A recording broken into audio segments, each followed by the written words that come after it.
Hello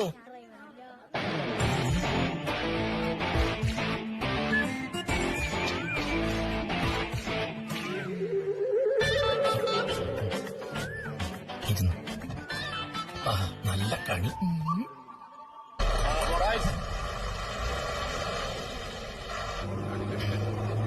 അവരൊന്നും എഴുന്നേറ്റൊന്നും വരുന്നില്ല.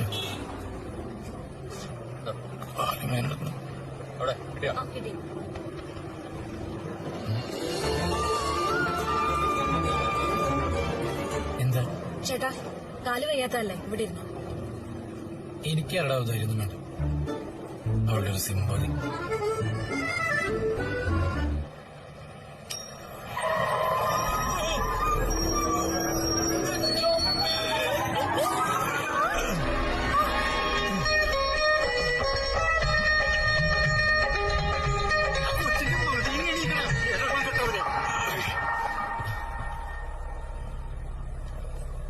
ആർക്കാരെ കൊണ്ട് എപ്പോഴൊരു സഹായം വേണ്ടി വരാന്ന് പറയാൻ പറ്റില്ല ചേട്ടാ. അതുകൊണ്ട് ആ ജാഡയുടെ റേറ്റിംഗ് ഇത്തിരി അങ്ങ് കുറച്ചേക്ക്. പോട്ടെ.